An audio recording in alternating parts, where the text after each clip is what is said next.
Thank you so much for taking the time to join us today. My name is Jason Maganoy, like I said, and I'm the head of business development at St. Joseph Media. Thank you for joining us at Serving Knowledge. Serving Knowledge is a supper club, and it's one of our favorite programs here at Toronto Life Insider, connecting Toronto General and Western Hospital Foundation with new audiences and its next generation of donors, raising awareness and financial support for the highest priorities of the hospital. This Serving Knowledge event is presented by Jack Harding, a member of the UHN Impact Collective and a co-founder and partner of the Diner Agency. For the subject matter tonight, in the midst of the COVID-19 pandemic, the inequities that Indigenous and racialized communities in Canada face, especially related to healthcare, have become more apparent than ever. Today, we are joined by three UHN experts, Dr. Lisa Richardson, a mixed-blood Anishinaabe physician and educator, Dr. Andrew Boozary, Executive Director, Population Health and Social Medicine, and Sané Dube, Manager of Community and Policy, Population Health and Social Medicine, as they discuss their work creating an Indigenous health strategy, as well as how UHN is developing and scaling new models of healthcare delivery to meet the challenges patients with complex health and social needs endure. Tonight's event will also include a very special cooking masterclass hosted by TL Insider's chef-in-residence, Joseph Shawana, currently chair of Indigenous Culinary of Associated Nations and a professor at Centennial College, where he'll teach guests how to make pine ash custard elk with plum and peaches. So for tonight's event, there's three components. There's going to be the cooking masterclass, followed by a discussion. And then we're going to open it up for questions from the audience, which you can put into the chat box over the course of the evening. But before we begin tonight's event, I would like to take a moment to pay my respects to the Indigenous peoples, elders and ancestors who stewarded and cared for the nature and people who lived on the land where we are located today.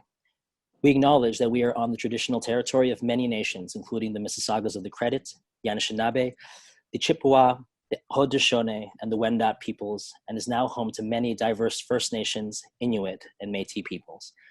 We also acknowledge the current treaty holders, the Mississaugas of the Credit First Nation. The territory is subject of the Dish of One Spoon, Wampum Belt Covenant, an agreement to peaceably share and care for the Great Lakes region. As we honor the stewards of this land, let us also recognize that we are all together responsible for caring of it. The dish in the One Spoon Wampum Belt Covenant represents what is now Southern Ontario. We all eat out of the dish, all of us that share this territory with only one spoon. That means we have to share the responsibility of ensuring the dish is never empty, which includes taking care of the land and the beings we share it with. So, to begin our evening, I turn it over to Chef Shawana. And if you'd like, you can turn your cameras on for this one. So Chef Shawana, please take it away. Good afternoon, everybody. Evening now, and it's almost 6. My name is Chef Joseph Shawana. I am the chair of the Indigenous Culinary Associated Nations, as well as the Indigenous Culinary Advisor at Centennial College, and also their professor.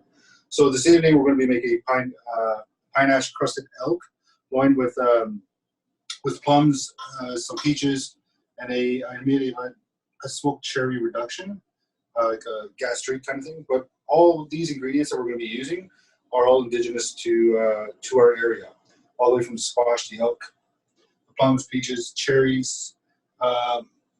We make our own oils here at home. So these are the wild leeks that we picked.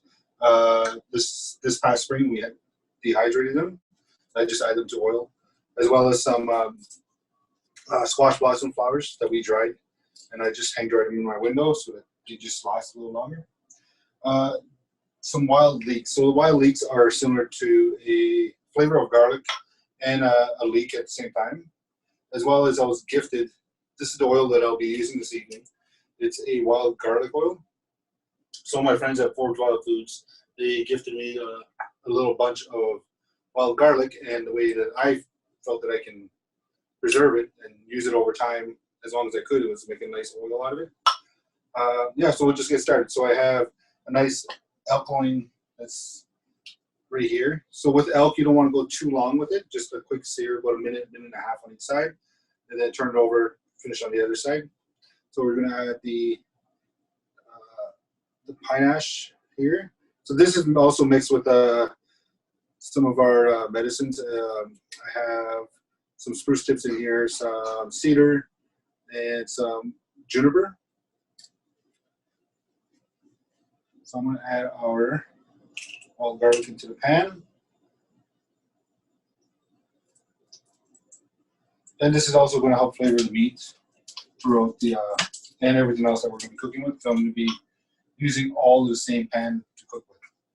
So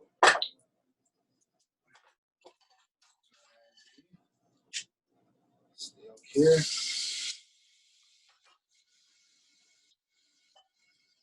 So with elk, it's a very lean meat, but it's also very nutritious. So just a quick sear on each side will suffice. Me and my family, we go moose hunting every single year. We just harvested a moose this past season that we shared with my cousins out in Six Nations, and yeah, it was an experience that my wife and my son will never forget because we go there every single year. And so far, 50% of the time we do get lucky. We do are able to bring a moose in and harvest it and fill our freezer for the year until the next season.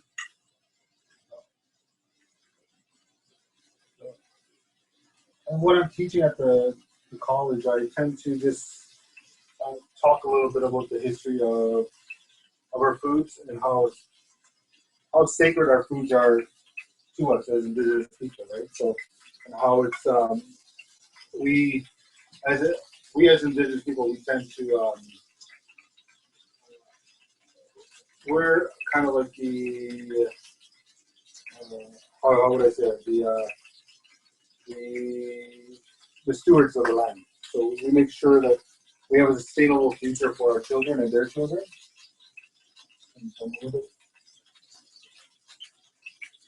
So that their kids can grow up eating the foods that we grew up with. When I was growing up on the reserve, I didn't know anything about our foods until I moved to the city where most of my friends were non-Indigenous, and they kept on asking me about our foods. What do we eat? What do we eat?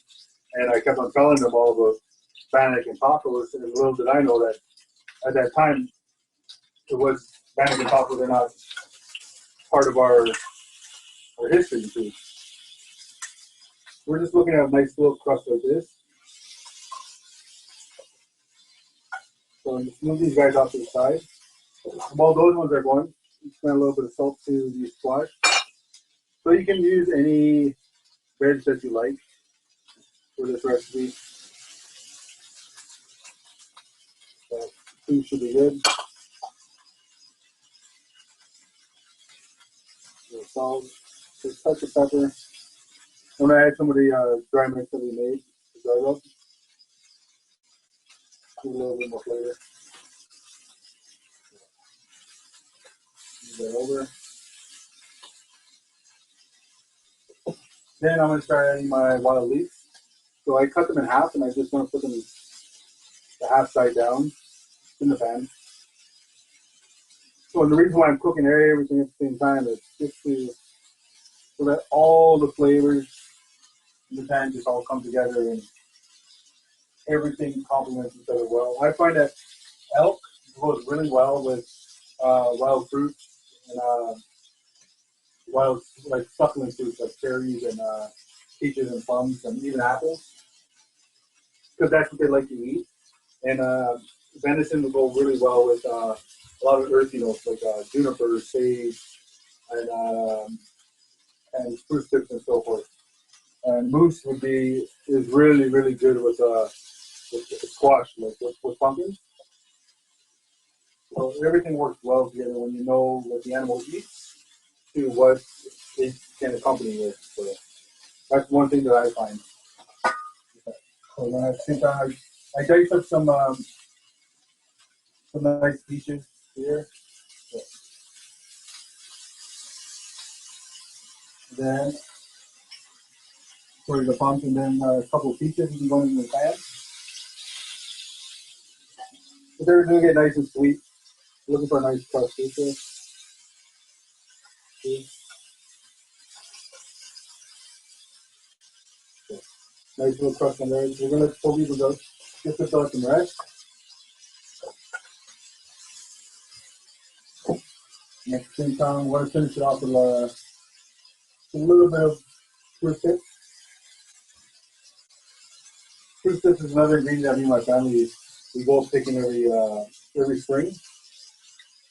They have a subtle note of lemon and the earthiness of the pine. And I'm just deglazing with a little bit of sumac jelly.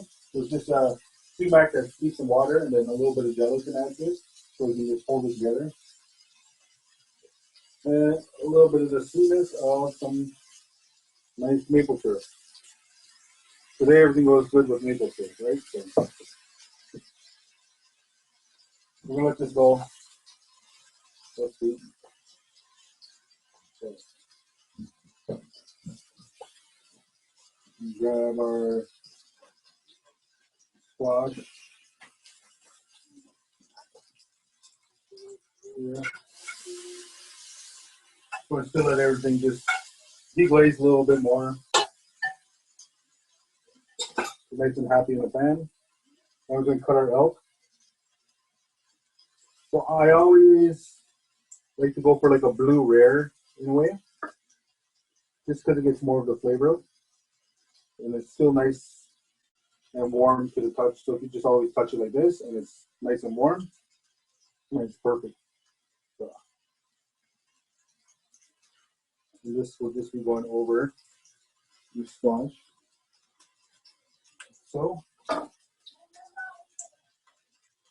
and then at the last minute, I'm gonna add just our cherries at the bottom.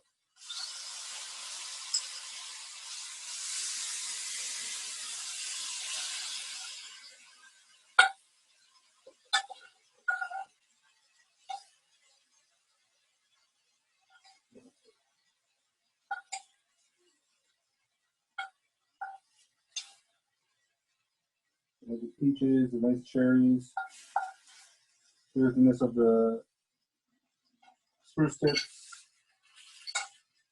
the sweetness of the wild leeks. Let's turn the heat off.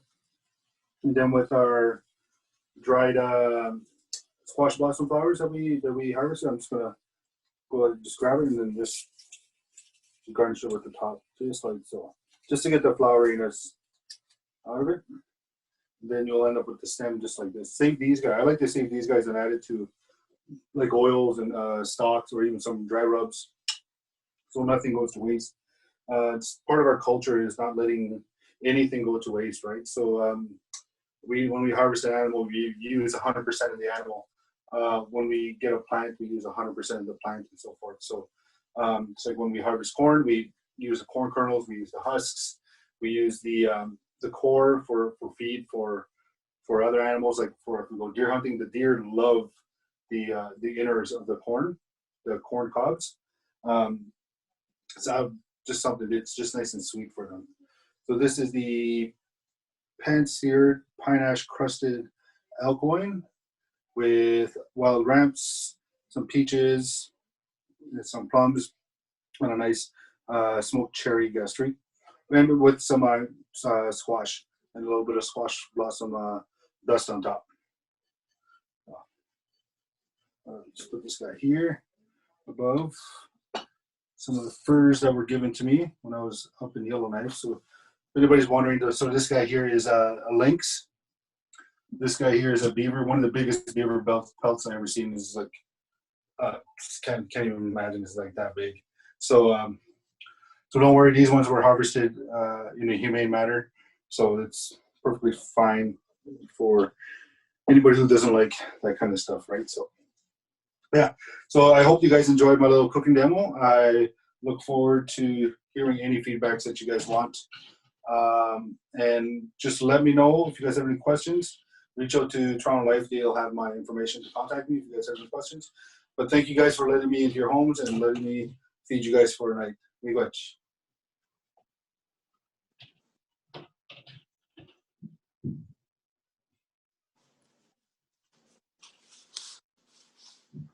Thank you so much, Chef. That was incredible.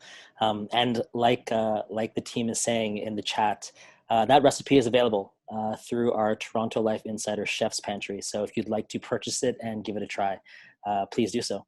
The link will be shared in the chat. So that actually is a perfect segue into our discussion. And I'd actually just like to get the ball rolling right away with our discussion for tonight's Serving Knowledge. So to start, so in terms of the conversation, it's definitely a free-flowing conversation. So if you'd like, you can come in if you have a comment or something that you'd like to say. But as a starting point, I'd like to start with Dr. Boozary. You were our guest in our first Serving Knowledge virtual event in May. And can you share a snapshot of where racialized and lower income Torontonians stand in the midst of the second wave? Yeah, I mean, thanks so much for the question and the opportunity last time to speak with folks on the line and with the Supper Club.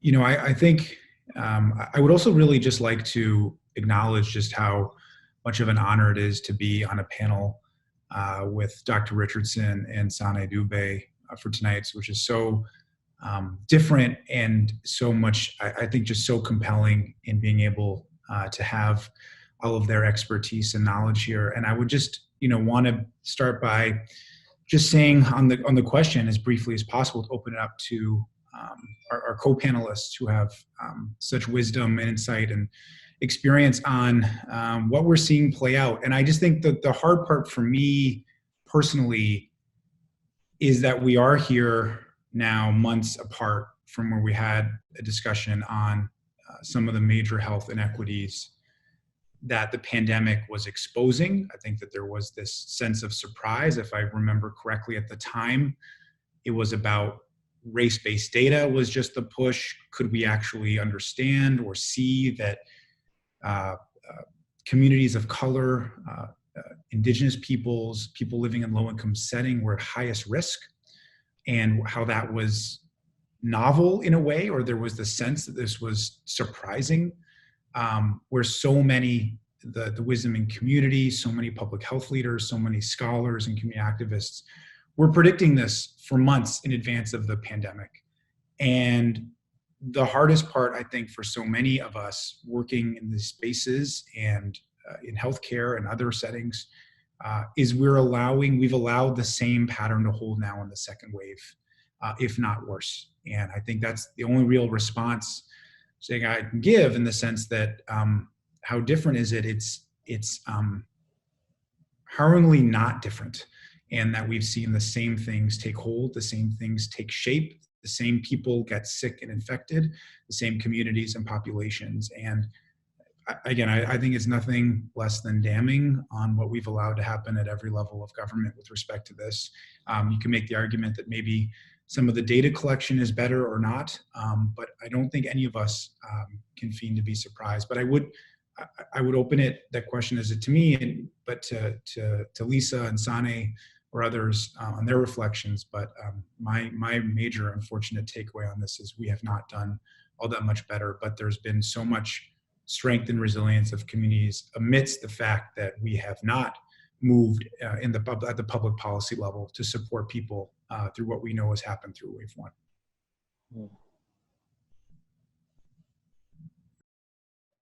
Would you like to add anything to that, Dr. Richardson or Sané? I think, of course, what's happened is extremely frustrating. And it's frustrating that we're not able to, as a community of policymakers, of leaders, of healthcare professionals, that we're not able to take lessons learned from wave one and actually incorporate them and adapt. I mean, that is what every practitioner, that is what we're trained to do in our profession. We're actually trained to look at an experience and say, well, maybe next time I would do this differently. I would learn from it so that we, whatever sadness and grief and tragedy has occurred, at least we will not repeat that. And what's actually happened for our communities is First Nations people on reserve did incredibly well in wave one. In fact, our rates of COVID were 1/4 that of the general population of non-Indigenous peoples in Canada, and we actually had a case fatality rate that was much, much lower. So that was a story of triumph, and that was based on strong Indigenous leadership and self-determination. But it was in the face of dealing with major inadequacies in infrastructure in many settings. And so our leaders have known for a long time that wave two would be worrisome. And sure enough, what we're seeing playing out in wave two is significantly higher rates. And there was very little that we could, there was a need to advocate for infrastructure, but to suddenly erect appropriate housing in places where there's been a shortage of housing for many, many years, or where there's been, communities without water for 30 years, to suddenly get that infrastructure in place in a short time was just not doable. So that's the specific context. So we're seeing for Indigenous people, certainly when we look at the specific data that we have in Manitoba, we're actually seeing a worsening in wave two, which we had predicted, unfortunately. And what are your thoughts, Sané? Yeah, hi Lisa, hi Andrew. Very happy to be on this panel with you both.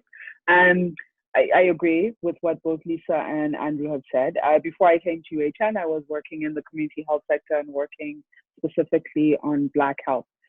So even just looking at how COVID has impacted Black and racialized communities, we knew that it was going to be bad. Wave one was already terrible. As Lisa said, we did not learn the lessons we needed to in wave two. And what we've seen is really more lip service. So where people will say, we're all in this together, we're finding ways to deal with this, and yet there are communities who are definitely being left behind. There's structural things that are not being addressed that mean that wave two will continue to be terrible for certain populations. And I think when we ask these questions about how wave two has looked, we have to ask, why is it acceptable for these high rates of death and these terrible outcomes to be okay for certain populations? I don't think we can have this conversation without talking about who as a society we are essentially prepared to sacrifice.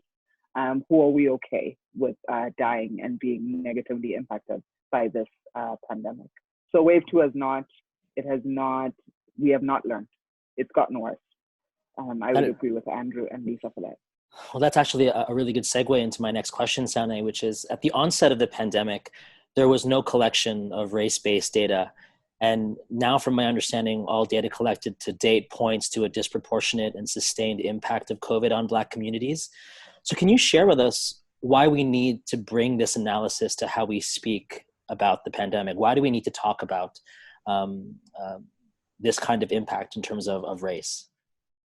Yeah, so I think that we have to have these breakdowns of how something is affecting populations that actually make distinctions between who is harder hit. So I'll give the example of in Toronto, Black people in the city make up about 9% of the population.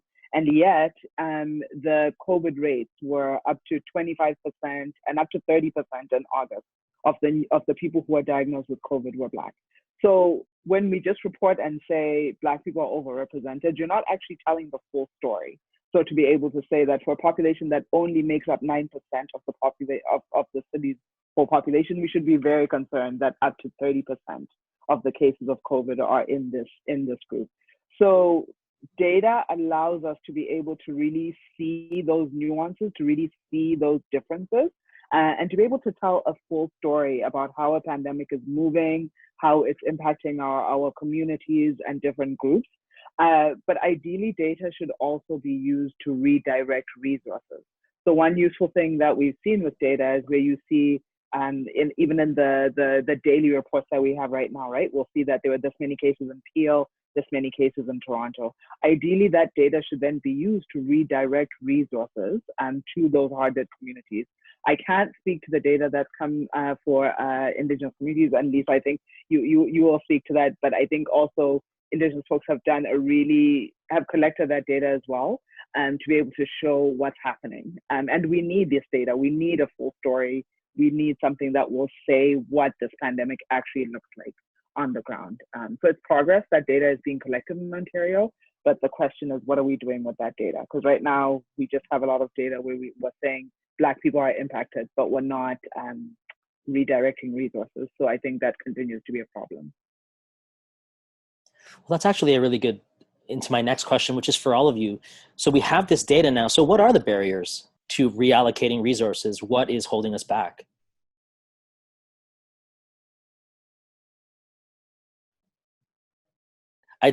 Tough question. Okay, it's only the third question already, so I'd love to. Whoever would like to take that one on. You know, I mean,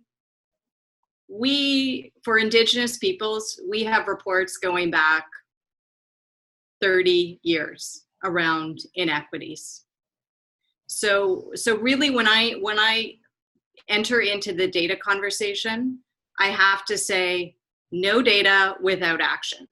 And because Indigenous peoples are tired of being studied and studied and studied, and we have this joke that wherever there's a Native person, there's an anthropologist right beside you.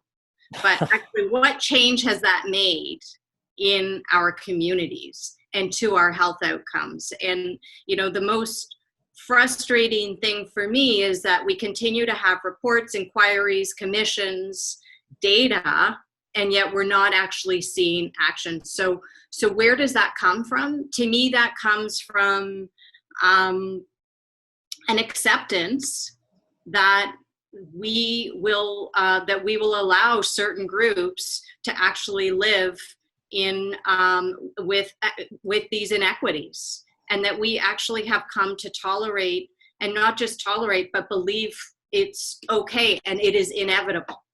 That, you know, the whole argument around, pulling yourself up by your bootstraps, well, these people can't actually make these changes. And so we just have come to rationalize these inequities, which in fact are deeply structural.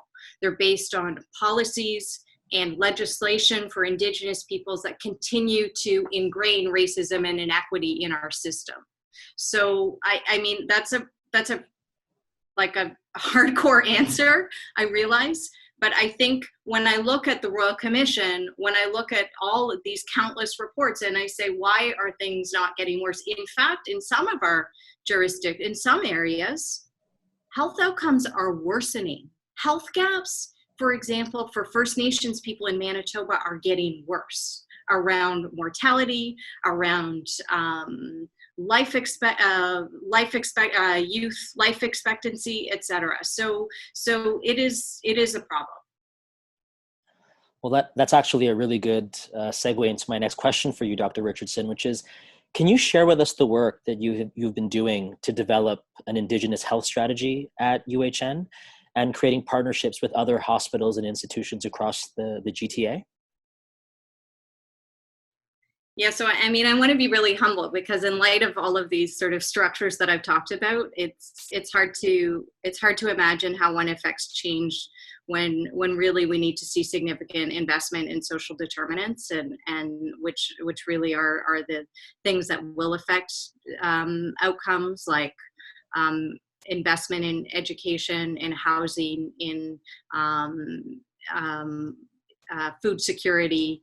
But what we do know is that when our people come into hospital, there is our ongoing experiences of mistreatment and racism, with one of the most overt or public being the death of Joyce Echaquan recently, where she recorded the egregious racist treatment that she received. And so we understand that we need to make our institution at UHN a safer place. We are a place that treats, I'm incredibly proud to work at this hospital. I work as an internist at Toronto General Hospital. I care for people on the floors, and I'm proud of the incredible level of care that we provide to people.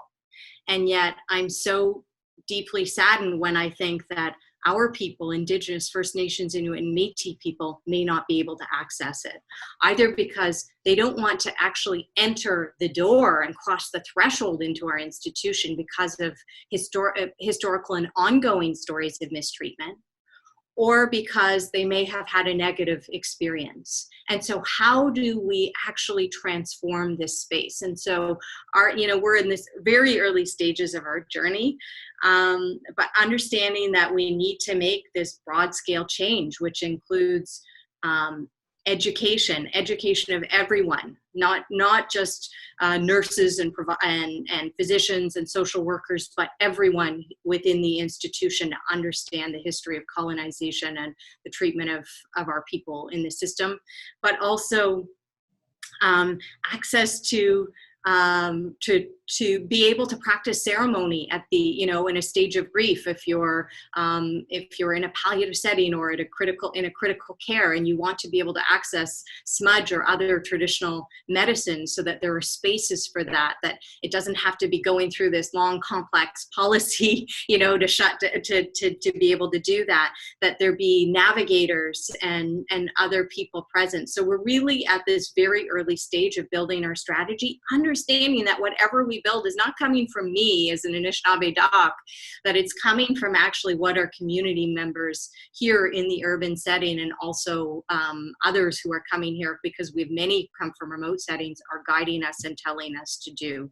So, we're excited to have just hired someone, Ashley Miquans, who's also Anishinaabe, and we're now about to hire another leader, and we'll continue to, we're advised and guided by elders and by an advisory council, and we're on the early stages, and I feel certainly humble about the work that's ahead, but excited as well, and doing that in partnership with some of the other institutions, because there's amazing work happening in other places too.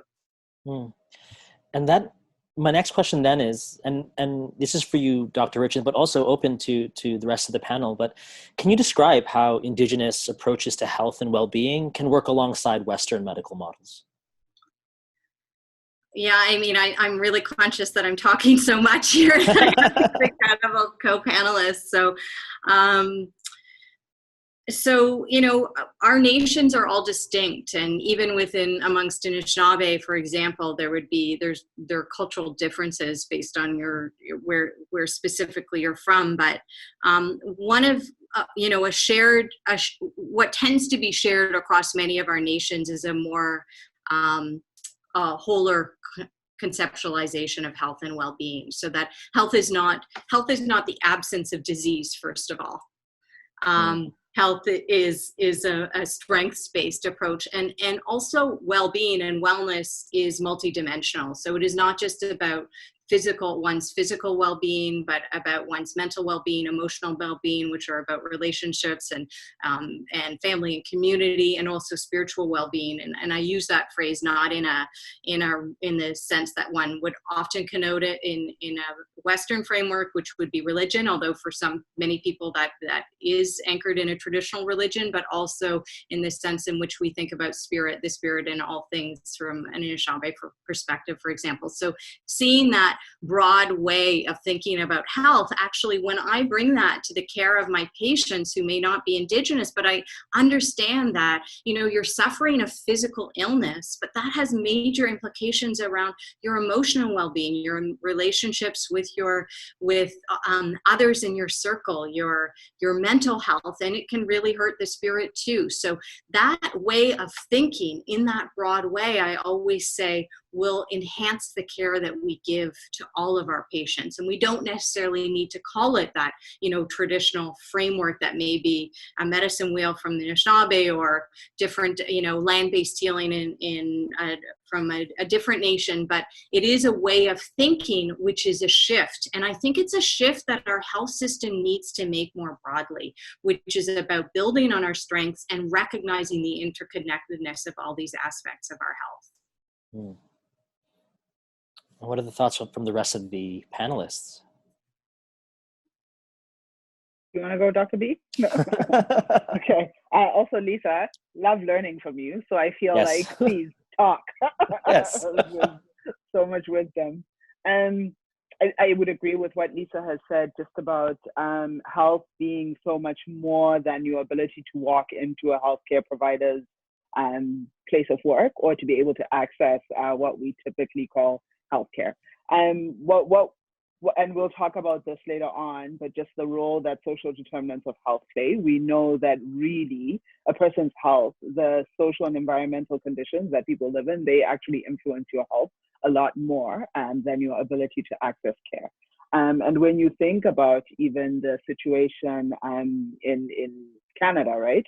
So many people's health, it's been impacted by these big systemic and structural issues. So things like colonization impacts people's health, ongoing racism impacts people's health, and poverty impacts people's health, and education, how much access you have to other resources. These are all things that access your health, that impact your health. So I think that when we talk about health, we really have to have an expansive and a broad view of what we mean when we're talking about health. It doesn't help if someone comes to see me and I say, take this medication, but I'm not doing, I'll give the example, someone comes and they say, I need to take medication, I need to eat with that medication. If I'm just giving someone a prescription for a medication, but I'm not making sure that that person has access to good food, then what am I doing?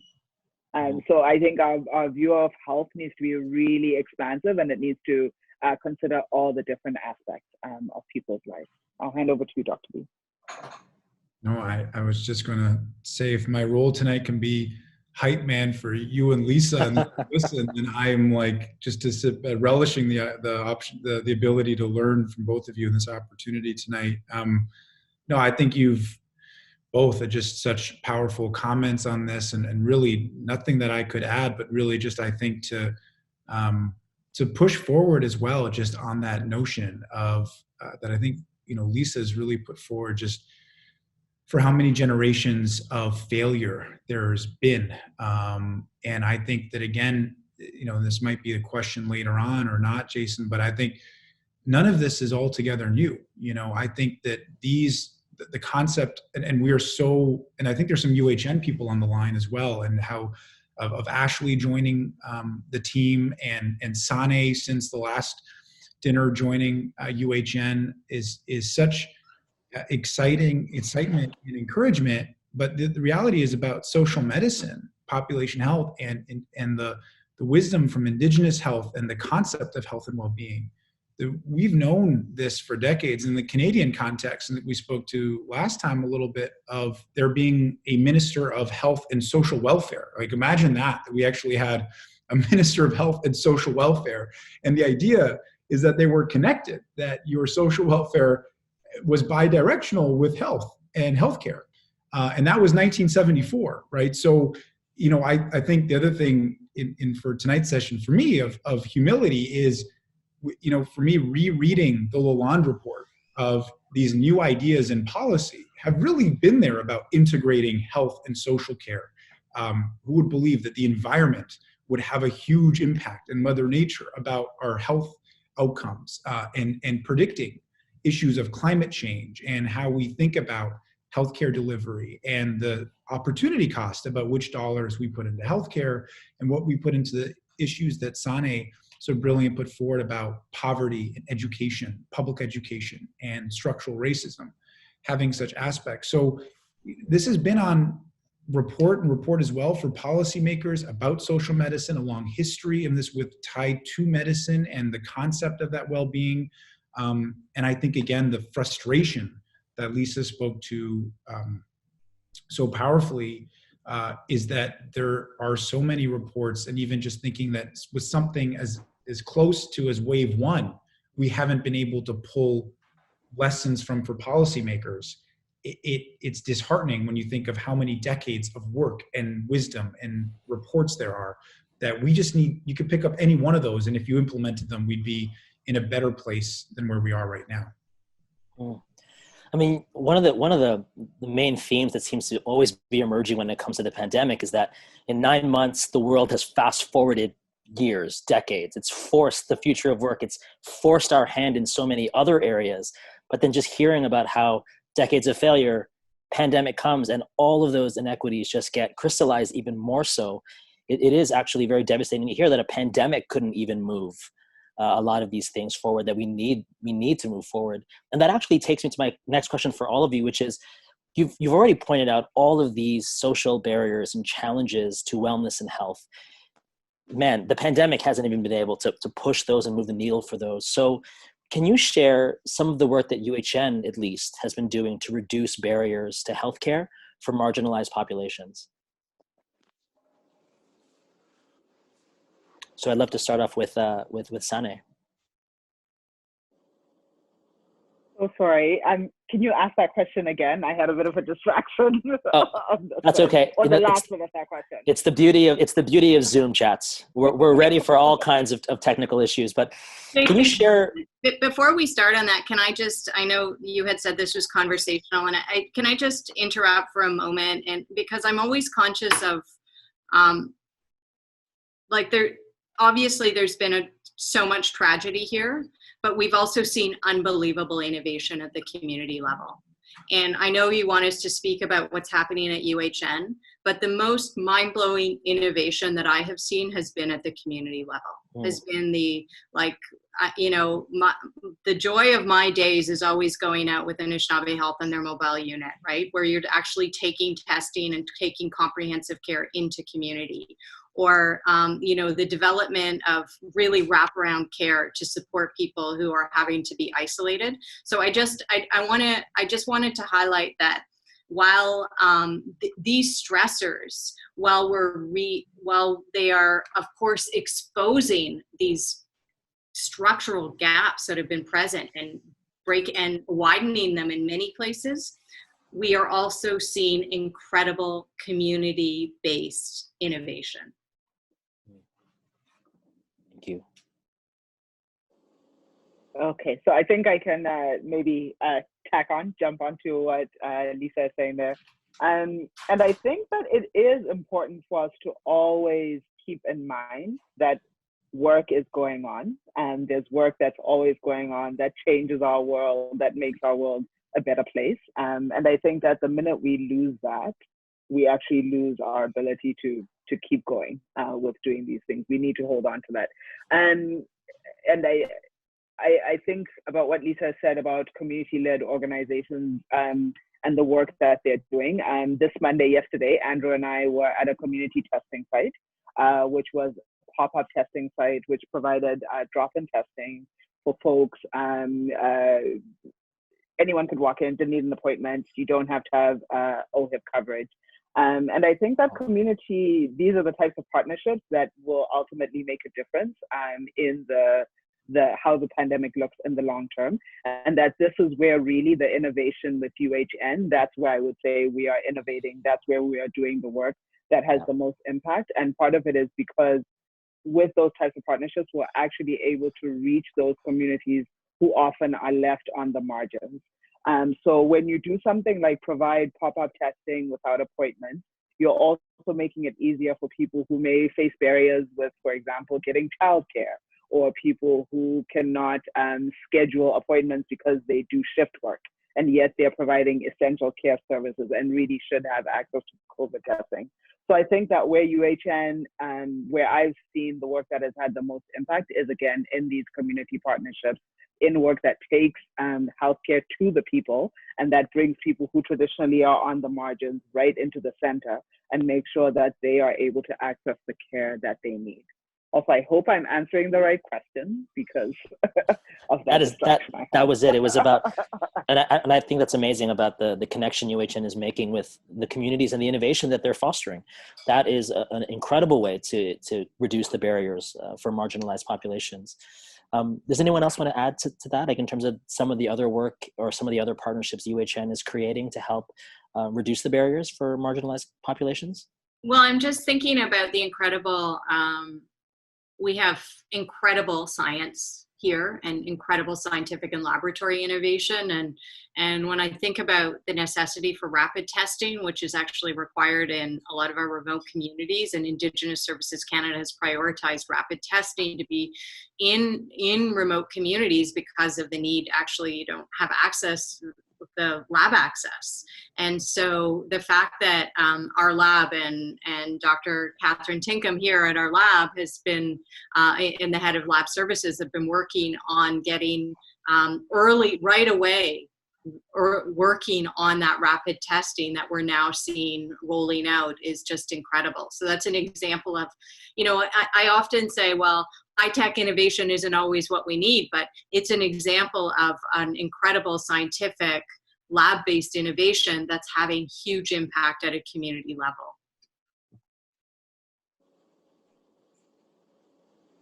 Dr. B. Yeah, I would, thank you, Sané, for that. You've now spread everywhere on the nickname. But I think, I think there's such brilliant points, and I do think it's important to really acknowledge, organizations like Anishinaabe Health, who were so advanced and were so early on the concept of the innovation to be out in community and removing those barriers.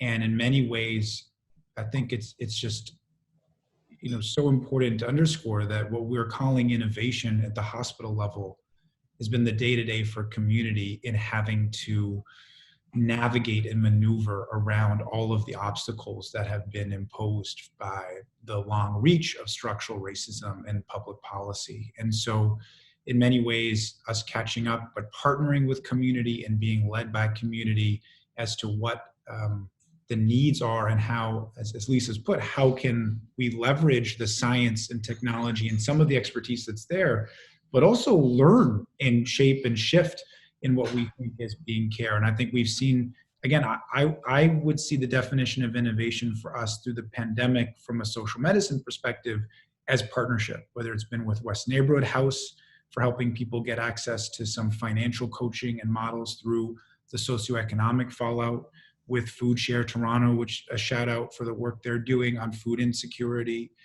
whether it's been with the neighborhood group and ensuring that there have been peers to try to help with the cultural violence and safety and stigmatization that can happen in spaces. So really it's to give acknowledgement and credit to our community partners who have helped us kind of shift the way we look at it. And I think the one piece I'd say on it is also that I think, as Lisa and Sané have pointed out really deeply, that this is not about the deficiencies in community, and you have to be talking about underinvestment and aspects that have come through, and the strength that has been shown by communities and the wisdom and resilience. I think what, from a health economics perspective, worries me is that we can see a greater divide in income inequality and social inequalities coming out of the pandemic. And that's what I think we've seen in history play out. And when you think about the public discourse, when companies like Amazon and others are actually seeing concentration of wealth, we see the hurt in small businesses. That has public health impacts for workers and essential service workers. And what I find really maddening is that the conversation has been, when it comes to financial supports, that when it comes to, oh, did we pay too much for part-time workers? But there's no issue around the protest that should be there, that certain organizations and companies are removing hazard. We're still in a pandemic, right? You look at the numbers today in Toronto, and all of a sudden we've got corporations saying, we're happy to call you heroes and workers in the first wave, but we're going to remove your hazard pay and pandemic pay. We're going to ensure, not push for living wages and issues that come in these parts. So I do think that there's so much strength that has come out of this, but if that solidarity is not there in meaningful policies that can help bridge these divides coming out of the pandemic, if we don't do that, I think we run real risks about how much more divided these outcomes can look like. Mm.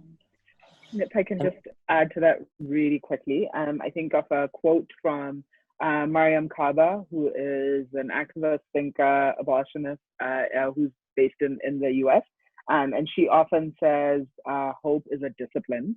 What she means by that is that we have to keep certain practices in place to hold the ground that we've made.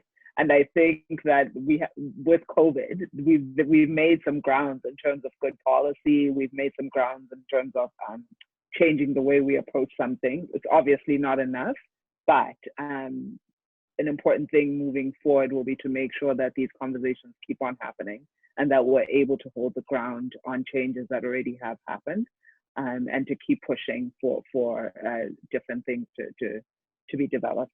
after this period too. Can I also I'm just thinking also about what I've seen at UHN that's been really phenomenal, which I haven't necessarily seen in other in some government and other institutions, has been this concept called conscientization, which is a coming into consciousness and awakening to actual seeing and understanding health inequities in a different way.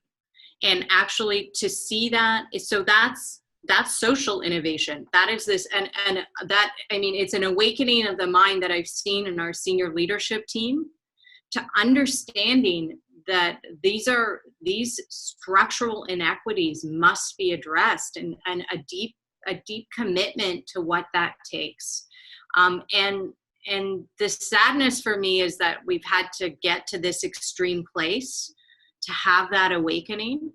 But, you know, all of us who've been working in this field of health equity, for me, and Indigenous health for years, are seeing this moment, and we are running with it because we are seeing the support that we're getting, and the allyship, the institutional allyship, but also the allyship from leaders who are truly listening and wanting to do better. And I'm seeing that in an incredible way at UHN. Well, that's actually a great segue into my next question, Dr. Richardson, which is, you know, for the people who are attending tonight, for myself, what can we do? So how can we, in our daily lives, whether it be at work or in our home or in our community, how do we help foster this culture of equity? How can we do our part in the face of some of the systemic challenges? Can our individual contributions make a difference? Yeah, so I mean, I would go with that idea that I've talked about, that awakening, and that starts with a place of first looking within and understanding your own situation and your own perspective and your own bias and how your own upbringing has influenced everything that you do, and that awareness of how that plays out in your day-to-day activities, whether it be in your healthcare practice, in your journalistic practice, in your, in your day-to-day life, in your interactions with friends and others. But I think with that introspection needs to also come a listening. And what, I'll do full keynote lectures on this idea of listening, because listening is something that has been missing. There's always, we know what's best for you. We know what we need to do. We know what you need. We're experts. And when you invert that power dynamic and say, I'm going to listen to our communities who know what is best for them, we know what facilitators and barriers and enablers are, and that's why incredible innovation comes from communities. So reaching out to your community partners, if you're in a company or in any kind of environment, reach out to your school and find out who are the community partners and how can you work and listen and help support their vision and help fundraise or help innovate based on how they are guiding. And I think would be key ideas. So the introspection and the listening, and then the acting based on the guidance and leadership of communities. That's an incredible tip, to listen. That's very, very good. Is there anyone else like Sané or Dr. B? Yeah, so I think I agree with Lisa as well, just on the listening. The people we work for and with are the experts of their own lives. They often can tell you exactly what they need, and they have a very good understanding. I'll give the example again of even with pop-up testing, where people said, when you do the testing, you need to have people from the community who are doing the outreach and who are doing the contact tracing, because they already have trust And so it means that the public health messages will get to the people that they need to. And this was just people developed these testing models by listening to what the community said, by listening to this is how our community works, and this is what will be effective. And then they were actually able to develop programs that are doing the work that they need to. Whereas the option may have been to, if you hadn't listened, assume that we know exactly how testing should be done. We will come in and run it the way we run it. And they did do that, and no one showed up at any of those testing sites early in the game. So I agree with Lisa. I think listening, actually being able to shift, and it's something we have to shift in our minds. Because I think we when you work in big institutions like this, it's easy to always value academic learning and clinical learning as the main ways that we measure expertise. But I think that we have to shift the way that we know the world. We have to shift what we consider to be valuable. We have to shift whose voices we think actually deserve to be listened to. And so, yeah, I'd say that. And then also, I do think that there needs to be a commitment to really addressing the systemic and structural foundations that make so many of these things inequitable. If as an institution, we cannot look at the role that we have played in perpetuating anti-Black racism and anti-Indigeneity, we will never solve why people avoid coming to our institution and don't walk into the door until they are very ill, and then their treatment is more complicated. So if we actually want to solve those things further down the line, we have to ask some of these big picture questions about what is making this place inhospitable to some people who are in our communities here in Toronto and beyond. That it comes back to this idea of trust. It's really tough out there in terms of the pandemic even being politicized the way that it has been. There's mistrust everywhere, and it's been such a challenge to, again, how do you sort of build trust in the face of not only systemic challenges, but the fact that the pandemic has been greatly politicized. And that actually is a good into one of the questions that we have in the chat, and it's from Paulina, and it's open to the panel. And I'm wondering, just for context, have you been hearing about what's been happening with that Adamson barbecue guy?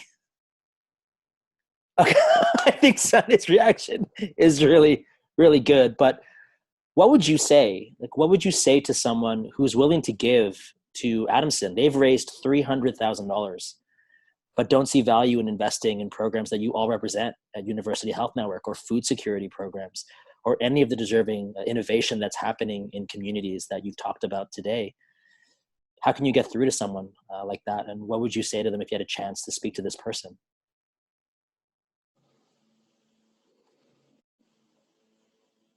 I think Adamson barbecue is not necessarily, this is a hot take.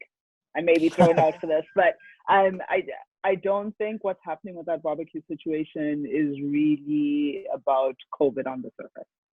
That situation is really about power in our society. It's about movement and people being able to do whatever they want to do, and people encountering for the first time how other people face many, many restrictions. I don't think that situation is about COVID per se, but it does. I think there's a lot there that has to do with this idea of a failure to look at our collective health, so that folks can go out and do what they're doing there without thinking about, but if I'm participating in this, I'm putting people at increased risk of transmitting this virus, and then there may be more people who will die. There's more pressures on the healthcare system. It really comes back to this idea of that we haven't built our world up in a way where we acknowledge that we are interconnected. We need each other to survive. And if one person is suffering, that means the whole system is not okay for all of us. And I think that it's a failure and a refusal really to reckon with that idea, and that we must be accountable to the communities we live in. So that's what I would say. I find it very frustrating. Yeah. Absolutely.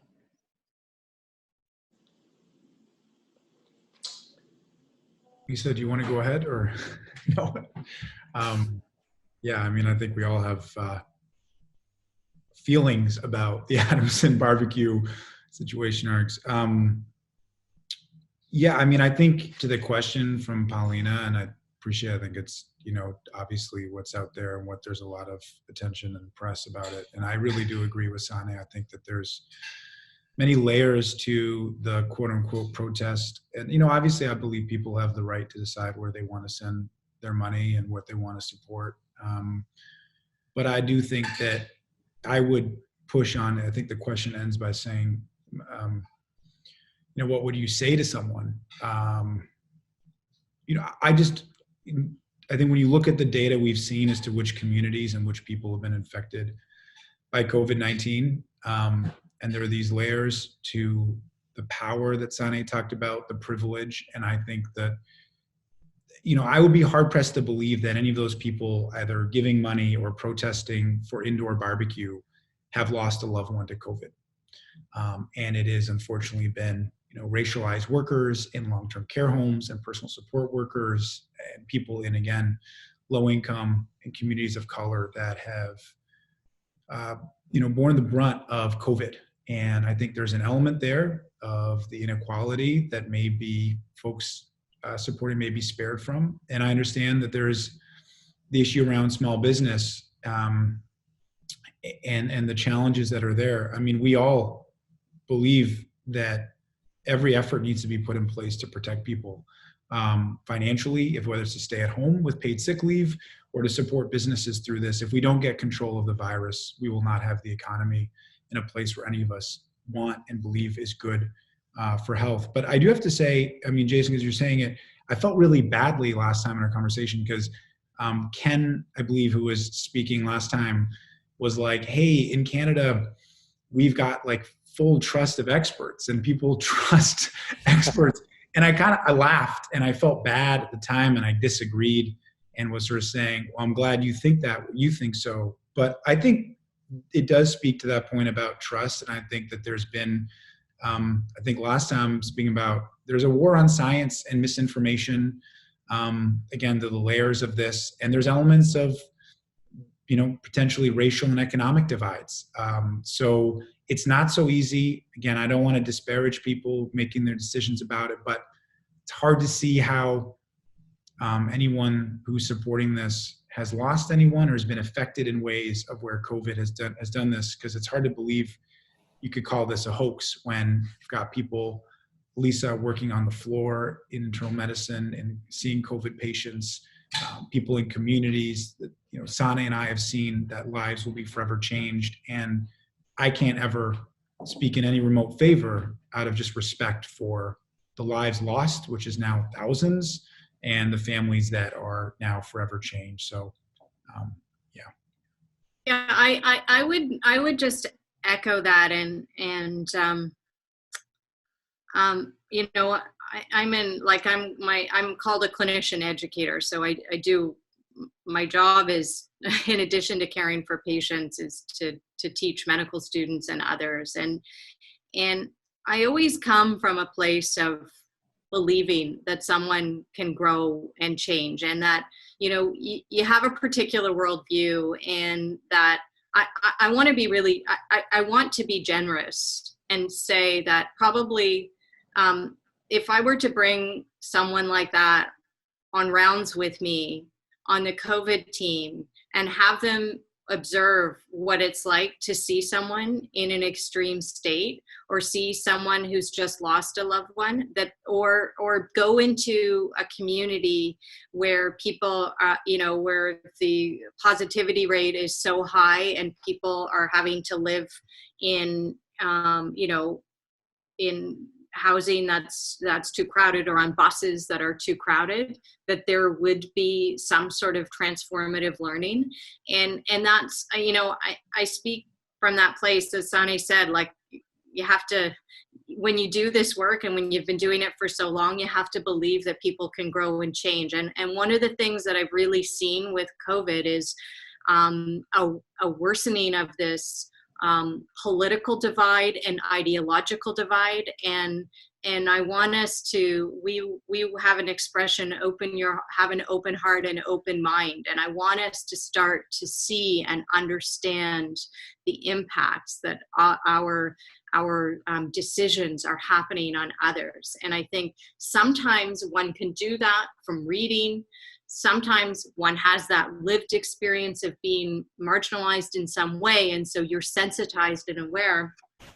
And sometimes it has to be a more of an experience where you actually are observing this grief or loss. But I choose to be hopeful because, as I said, I couldn't do this work if I wasn't. And that's actually the perfect jumping off point into my next question, which is for each of you. And it's, 2020, there's always this joke about 2020 being like the worst year ever. Like I was reading Science magazine and it said 536 was the worst year ever to be alive as a human because the summer temperature was 1 degree and there was a poisonous fog that like flew around and basically killed everyone.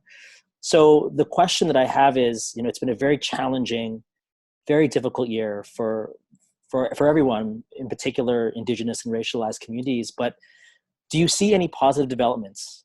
Do you see any trends entering 2021 that you're super optimistic about, and stuff that gives you energy and gives you hope as we enter the new year?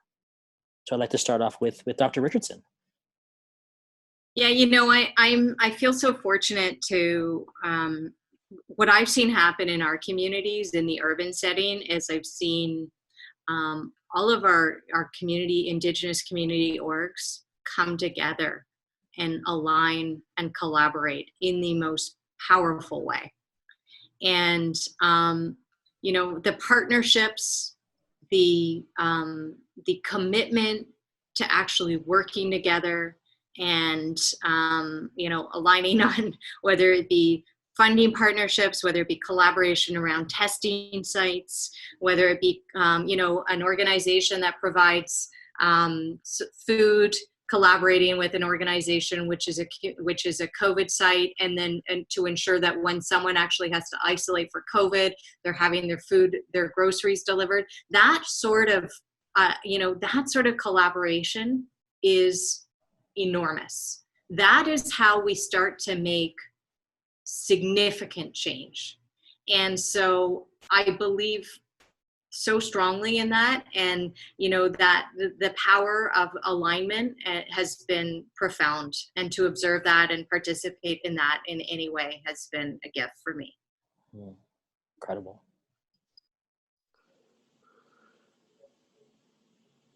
I agree with Lisa, and I think that significant change often starts with really small steps. And it starts with the small things that accumulate over time. And so I'm also hopeful about the changes that we've seen over this period. Programs like the Social Medicine and Population Health Program make me hopeful as well, because I think they create possibilities for another way of working, another way of accessing medicine. So, and I think it's important for us to be able to hold on to things that make another life seem possible.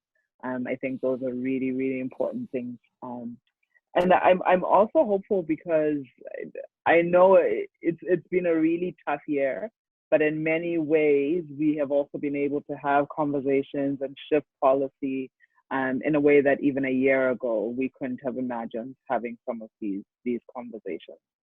And I think that those are things we should be hopeful for, and I hope that we can hold on to them and use them to keep going with change. Yeah, I mean, I think, I draw so much hope and inspiration from being able to learn every day from, Sané and Lisa, who are such leaders, and at UHN and others. I mean, to be honest, it's been dark because I do think that, I think we just can't be complacent. I think that if we don't, in the moment with the movement, see structural changes, my worry is that things will pull apart in ways once, we're even in 2021.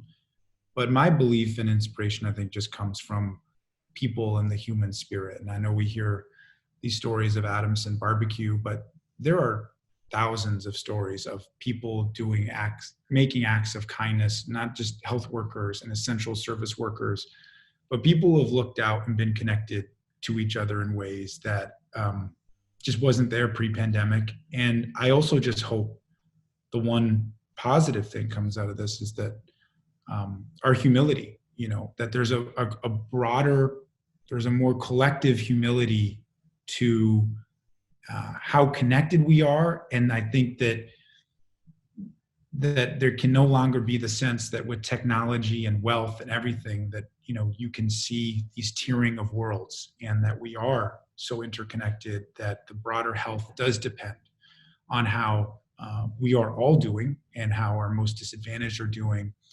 And if we forget that and ignore that, I think that is just such a learning that would be lost, and I think could see so much benefit if we could translate it into policy and action that so many have talked about and have done. Thank you so much. So now I'm going to open it up for questions from the audience. So if you have any questions, please type them into the chat.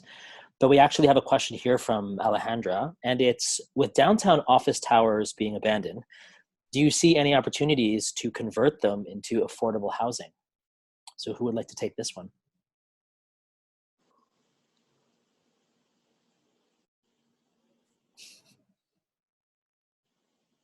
I think that's a question for Andrew.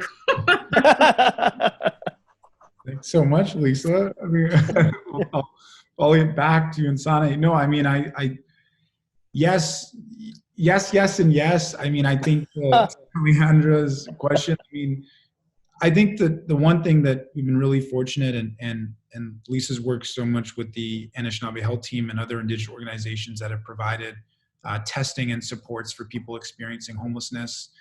We were able to really work with community partners like Inner City Health Associates and Parkdale Queen West Community Health Center, deserving credit, as well as the neighborhood group, about trying to find hotel sites, recovery sites for people who are experiencing homelessness to isolate. But as I look back on that, and we all do, I think, as we've had a chance to speak as partners and as with community, we can't accept these temporary solutions anymore. So again, I apologize for my eyes, but on the question that I think we have to convert things into permanent solutions. And we've been able to work with some hotels and some units, but we can't discharge people back to the street, and we have to also fundamentally appreciate that the shelter system is an outdated, inhumane view of how it is not a policy solution for homelessness, the same way food banks are not policy solutions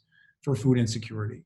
And I think one of the awakenings, hopefully, from the pandemic is that, we have a shelter system that's very expensive, of $40,000 to $50,000 per year for people, when supportive housing is $2,200 to $2,300 a month, that compromises human dignity. And we're now, it's December 1st, and there's snow on the ground under our boots. And tonight there are 1,000 people sleeping and living outside while we have the privilege of being here tonight. And if we don't rapidly move to solutions that, whether it's empty offices or houses or apartment buildings and hotels, how can we say that we learned from the first wave about the issues there about housing? And how can we say that we believe in the right to physical distancing if we are failing on housing as a human right? So I don't want to take, I know for Lisa and Sané on the question, or if there's any others, but yes, and yes, and let's please make sure that it's permanent and that it's dignified, and that there are ways to ensure that we don't just come up with these solutions because we're worried about people as vectors, but we're actually worried about each other as human beings. Would anyone else like to respond to the question as well?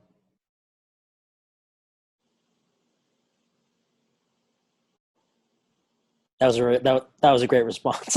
Yeah, nothing to add. I mean, he's a social housing expert, so I think we're okay with that one. And another question that we have here, and this is so the question here is,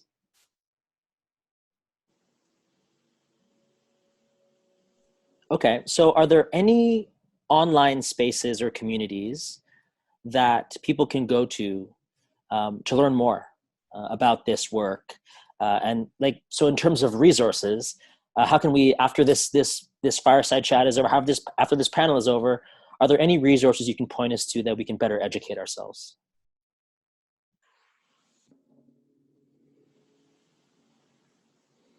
It's open to the panel.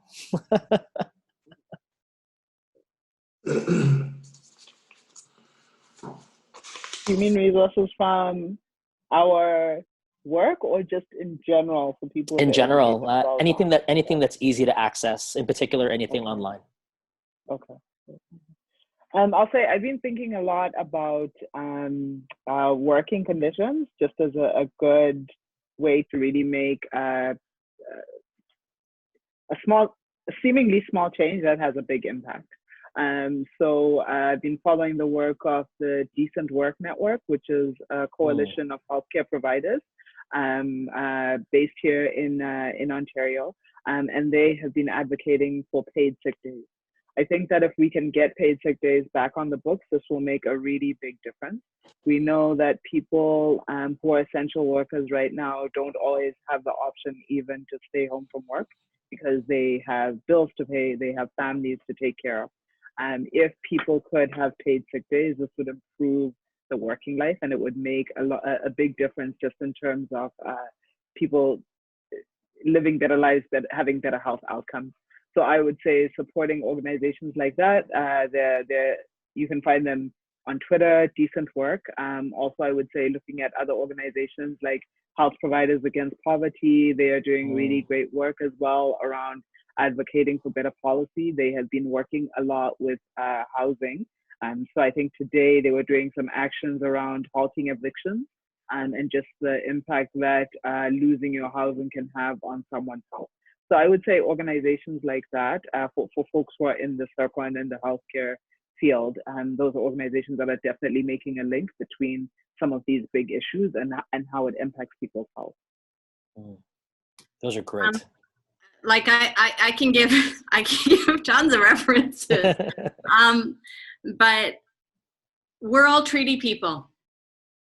You know, there may be First Nation. There are some First Nations people on the call on this call, I know, but we're all treaty people here, and that means we all have a responsibility to understand the land, the history, and the ongoing policy of the land now known as Canada. And that means that we need to understand, everyone needs to understand Indigenous rights. Indigenous rights are actually constitutionally protected and are different. I always say, you know, there's the downside. There are many downsides, but we do have a protected presence in our Constitution. So reading and understanding Indigenous rights as constitutionally protected, reading the Truth and Reconciliation Commission, I believe we have a responsibility to honor the stories of survivors, to read them and to listen to the videos of people and to understand the experience of residential school. We talk about the Indigenous Renaissance in the arts. I mean, many people who know me know that I love art and literature, and so I urge people to pick up. There's so much incredible Indigenous fiction and nonfiction. It might be like From the Ashes by Jessie Thistle, since we're talking about homelessness, but there's so much beautiful Indigenous writing out there right now. So please support Indigenous writers and Indigenous artists and look at their work to understand and really understand those lived experiences, and that through the humanities and through the arts. And for those who are in healthcare, we created what we called the Indigenous Health Primer. You can download it from the Royal College of Physicians and Surgeons, and it's had pretty big uptake, a whole large group of us, of Indigenous docs and community members and elders collaborated on that. And it's a read around some of the key ideas related to health in the Indigenous context. And then yesterday we just had a major report released around racism in the BC health, Indigenous specific racism in the BC healthcare system. And it's quite shocking, but to actually understand the current state of affairs and what's happening in BC is the same as what's happening here. It's certainly not different. So those would be some suggestions that I would have. Incredible. Anything you wanted to close with, Dr. Boozary? I have nothing. I thought I was done a favor on saying to two brilliant co-panelists that it was perfect. So I have nothing to add, only my gratitude. Thank you so much. And well, this takes us actually towards the end of our virtual Serving Knowledge tonight. But that was an incredible discussion, and it was wonderful to host you all. And now I'd like to welcome Jack Harding from the UHN Impact Collective to say a few words and to wrap up tonight's experience. So great, thanks. Over to you, Jack. Thanks, Jason. I want to take a moment to thank everyone for joining us this evening. And on behalf of University Health Network and Toronto General and Western Hospital Foundation, I'm really glad we could all make it today. My name's Jack Harding. I'm one of the founding members of the UHN Impact Collective. I joined this volunteer group because I was really inspired by the growing list of research breakthroughs, and I continue to be inspired after events like tonight. So thank you to our UHN panel for all the vital work that you're doing in our communities to make change and bring us closer to an equitable society.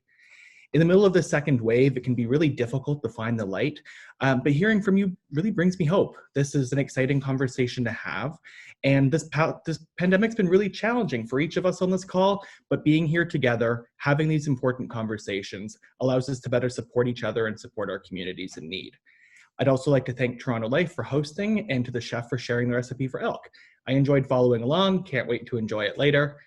And thank you again for being with us today on Giving Tuesday. We hope you found this discussion important and you continue to support the work that UHN does. Remember, we can make an impact together by taking action, supporting healthcare, and acquiring knowledge. So if you'd like to learn more about how you can support this Giving Tuesday or any day, there's a link in the chat box below. And I'd like to give a special shout out to Alex Wilson, who's a fellow UIC member with me. He's going to be matching donations this Giving Tuesday, so thank you again to Alex. This is our last Serving Knowledge Supper Club for the year, so I encourage you to join us in 2021, and I hope to see you then. Thank you so much, Jack. And that's exactly what I was going to say. We're going to have some more wonderful experiences in 2021. But thank you so much for joining us tonight, and we look forward to seeing you at the next one. But stay safe, and bye for now. Thank you. Miigwech, thank you. So much, everyone. Be safe. Bye. Bye.